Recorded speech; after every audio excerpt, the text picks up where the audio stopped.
Should I have made the path to this treasure's location less obvious? Perhaps. But what is done is done. How do you feel when you first read that part of the chapter? For me, I took it pretty literal. I think John's saying, hey, don't overthink it. Keep it simple. Follow it step by step and follow the trail, and it will lead you to the end. So that'll be our foundation here to get started. My name's Steve.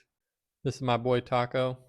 If you want to come on this treasure hunt with me, grab your books and your maps. And let's get started. Okay, welcome to Map View. Turned out to be a little trickier than I thought as far as how to format this, but this is the best option I have so far, so we're just going to roll with it. So I figured today we'll start with just kind of a quick overview of the icons, make sure we're all on the same page here. So when I say something like the old lady or the smoke, then you'll know exactly what I'm talking about here. So to get started, start bottom left-hand corner here. Super excited that I made the cut. As you can see, this is just basically a picture for me from behind. As a treasure hunter, you know, we're always looking for that reassurance that we're on the right box here, that I'm on the right trail, and that definitely does it for me. Some other ideas on this one could be like an old man, bald head guy, skinhead, looking from behind, just some surface level things on that one.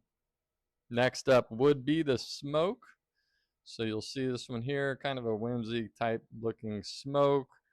Um, Actually, a lot going on in this one. So smoke, you have the different coloring here. So anytime the color changes, definitely want to make a note of that. So you have bluish color in here.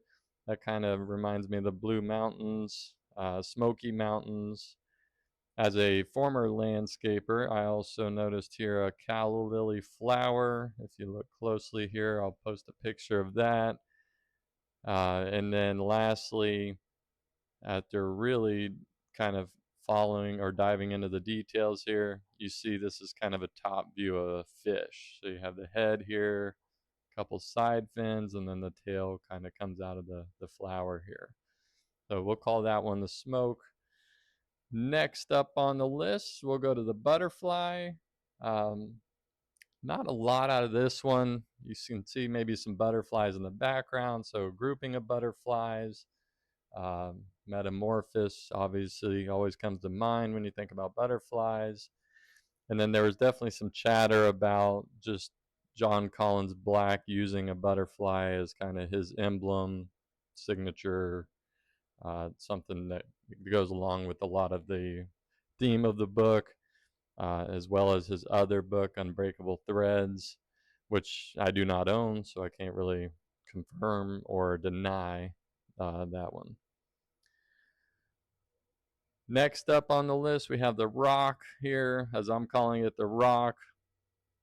Definitely a specific type of formation here. A lot of detail within the rock.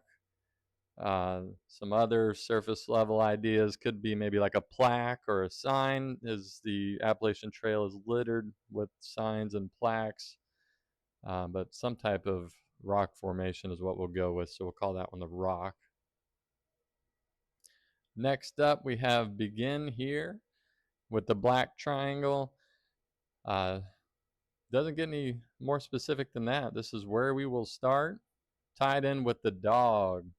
So this is not just some ordinary dog. This is a Springer Spaniel. Sorry, Taco. You didn't make the cut. For those who don't know, Springer Mountain, Georgia is where the Appalachian Trail starts.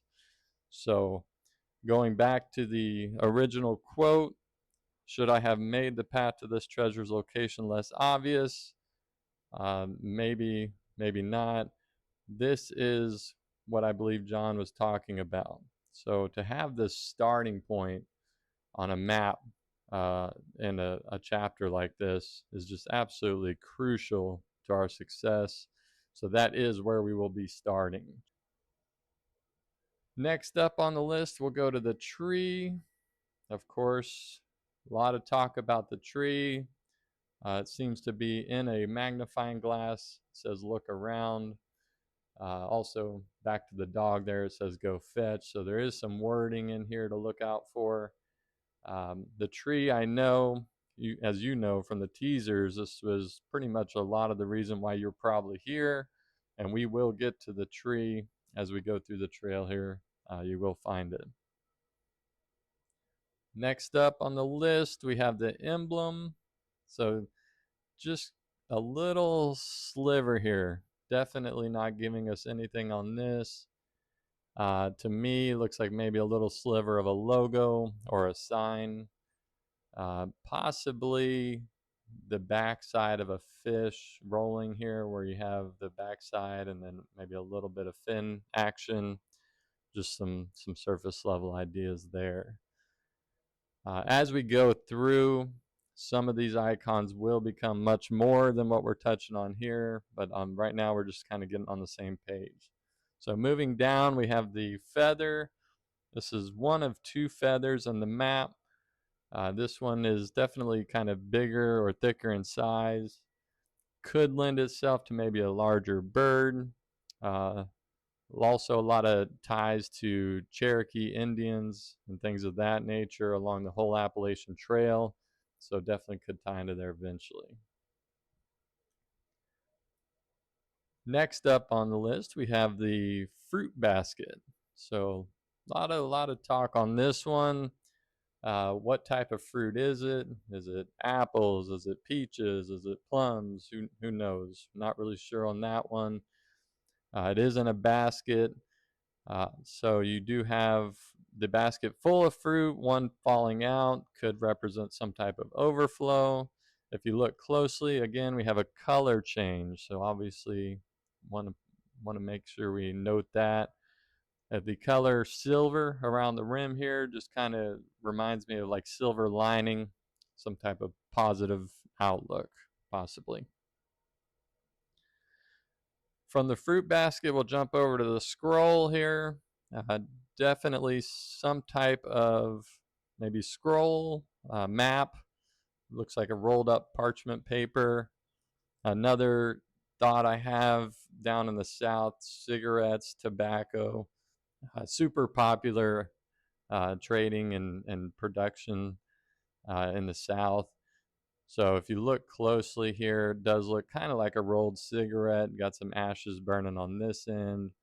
I've also heard some chatter even about this being a golf club, with the head being here and this being the shaft. Moving on from the scroll, we'll head down here to the bottom right hand corner where we have the compass. Classic treasure map compass. Every map should have one. Could be north, south, east, and west, or could be spun in any direction. Also, definitely a lot going on this compass. You'll see a lot of little details, definitely telling some type of story, and we may get into that a little later on.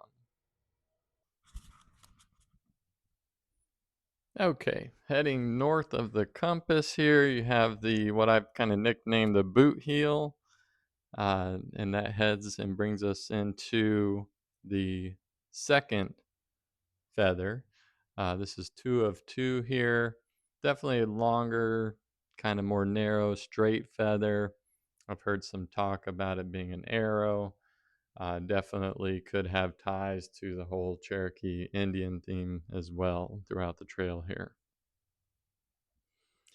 Uh, Closing in on kind of the end of the trail, we have these two icons together.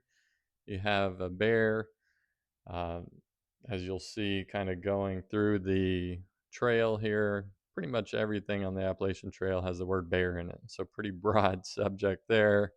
And then you have this rock formation.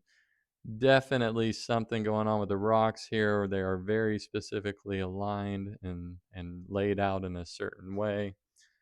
Big question is, will these actually act independently or will they be a solve together?